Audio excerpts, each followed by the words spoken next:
And again, may we request all the audiences to avoid unnecessary noises para hindi po ma-distract ang ating candidates habang sumasagot. Ayan. So, Binibini 9, this is your final question. What legacy do you hope to leave behind as a title holder? And how would you like to be remembered by the people of Barangay La Paz? Again, what legacy do you hope to leave behind as a title holder? Binibining La Paz 2025, and how would you like to be remembered by the people of Barangay La Paz? So wala pong timer to. Okay, Binibini 1.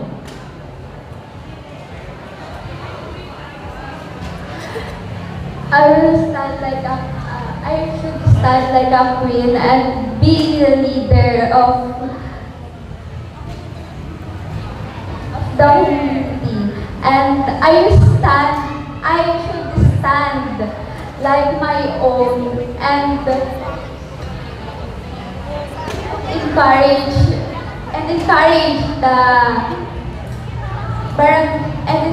the Barangay La Paz to be as one and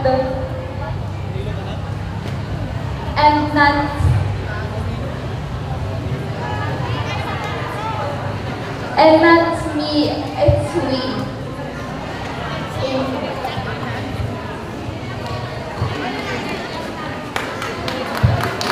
Thank you so much, Binibini 9. Another question.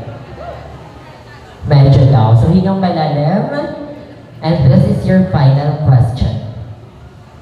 What legacy do you hope to leave behind as a title holder? Binibining La Paz 2025.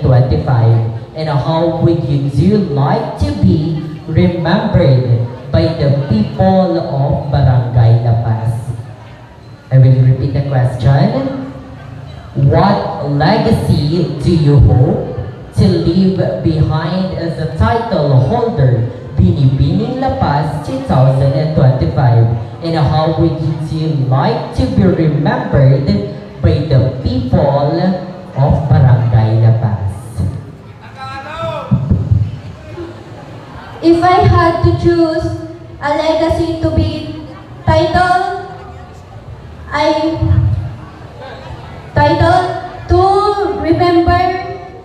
to be remembered of the people of Barangay La Paz.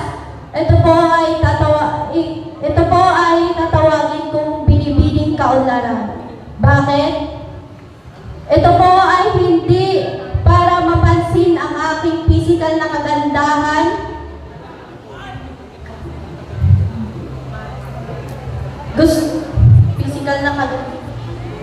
Gusto kong maalala nila ang isang binibining puno ng karunungan sa ating barangay. Yan lang. Your question. Final question. What legacy do you hope to leave behind as a title holder, and how would you like to be remembered by the people of Barangay La Paz? Tagalog, anong legasiya ang iyong ninanais na maiwan bilang may hawak ng titulo Binibining La Paz 2025? At paano mo nais na maalala ka ng mga tao dito sa Barangay La Paz? I repeat, anong legasiya ang iyong ninanais na maiwan bilang may hawak ng titulong Binibining La Paz? At paano mo nais na maalala ka ng mga tao dito sa Barangay La Paz?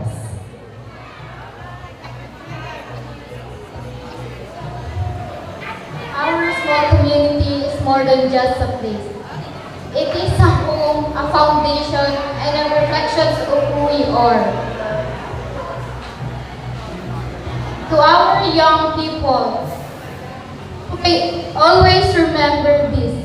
You are not just a future. You are the present. Let us embrace our roots, uplift one another, and prove that even the smallest places, greatness can thrive.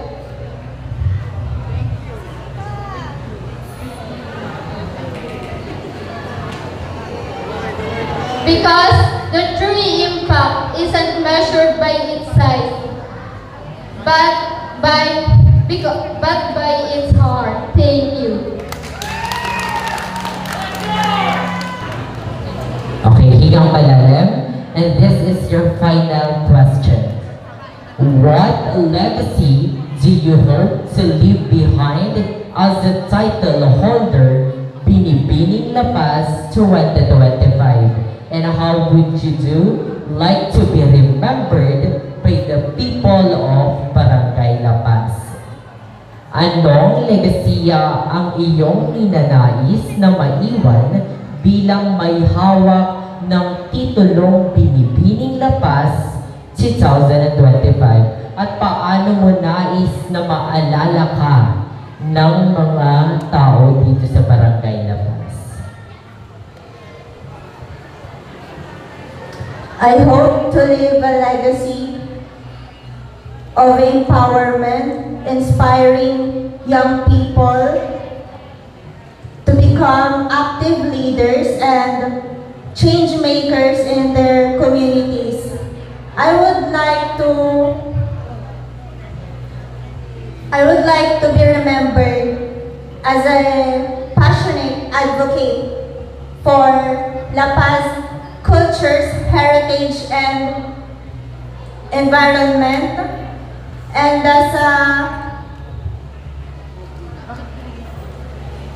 a role model who made an active impact on their lives. Thank you. Thank you so much, Binibini number 7. And last but not the least, Binibini number 4. Asa lang supporters ni Binibini number 4? Ayun, kapakadami. Talagang nakikipagpuyatan. Huwag na natin patagalin. Hingang malalim, and this is your final question. What legacy do you hope to leave behind as the title holder Binibining La Paz 2025? And how would you like to be remembered by the people of Barangay La Paz? Anong legasiya ang iyong ninanais na maiwan bilang may hawak ng titulong Binibining La Paz?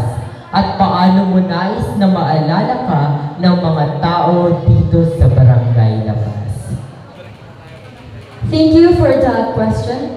As a candidate of Binibining La Paz 2025, I am humbly believe that I can make a positive impact on the young generations in our Barangay La Paz. I am committed in being supportive role model and encourages youth to embrace their potential and pursue their dreams. I have a deep passion in education, and I am passionate to inspire youth to learn, grow, and reach their full potential. I am also value community engagement and would love to work alongside with other youth in various activities.